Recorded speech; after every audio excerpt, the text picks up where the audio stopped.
الحقيني ابني عمال يقول كلام عيب. جات لي وهي منهارة وبتقول لي الحقيني يا داليا، الولد بيقول كلمة عيب وأنا مش عارفة أبطلها له إزاي، والموضوع ده مضايقني جدا. فخدت نفس كده وقلت لها طب اهدي وما تضايقيش، كل حاجة إن شاء الله ليها حل. ايه هي الكلمة العيب دي؟ الصراحة الكلمة دي فاجأتني أنا شخصيا وخلتني أقعد أفكر مع نفسي كتير قوي.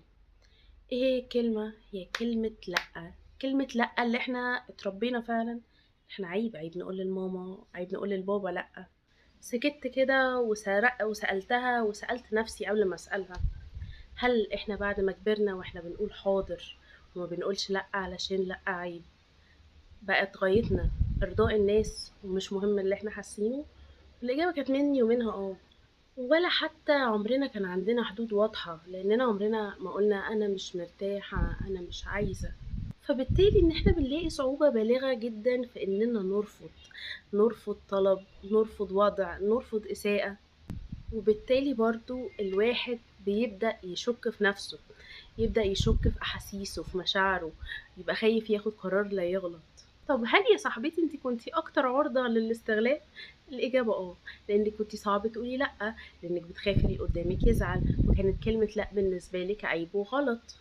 وده ببساطة خلاكي فريسة سهلة لصحابك والعلاقات غير الصحية والشريك أو مديرك في العمل. عشان كده حبيت أقولها إن طاعته الظاهرية دي مش دليل أبدا أبدا على الأدب ولا التربية السليمة، ولا هدوءه وطاعته المطلقة لكل أوامرك دي معناها إن كده بتربي إنسان صالح. بالعكس، انت بتربي معاه خوف.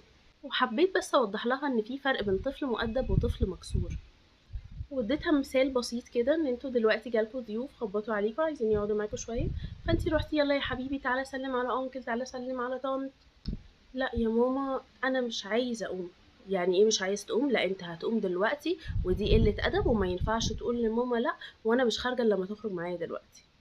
الولد فعلا خرج معاكي، وغالبا خرجت معاه شخصيته للأبد، لأنه بعد كده عارف إن لو الموقف ده اتكرر أو أي موقف شبهه اتكرر وهو رفض لمجرد إن هو مش مرتاح أو مش حابب يعمل ده دلوقتي، فدي كده قلة أدب، وهو مش عايز يتحط في إطار الولد قليل الأدب. فخلاص أنا بعد كده رغباتي كلها في جنب، وكلام ماما هو اللي هيحصل او كلام اي حد بقى ذو سلطة عليه هو ده اللي هيحصل، وبعد كده انا ماليش اي رأي. الخلاصة اللي انا عايزة اوصلها ان انا مش مع ان الطفل يبقى قليل الادب ولا بيبجح ولا بيعترض على كل حاجة بطريقة فجة.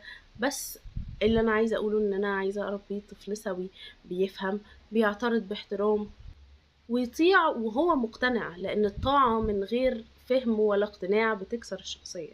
وأنا مش بربي ابني يطيعني، أنا بربيه يحترم نفسه واللي قدامي. بس كده. ولو عجبك المحتوى اللي بنقدمه كل ما يخص الأمومة والطفولة، يا ريت ما تبخليش عليا بلايك واشتركي في القناة وفعلي الجرس عشان يوصلك كل جديد من أنامل صغيرة.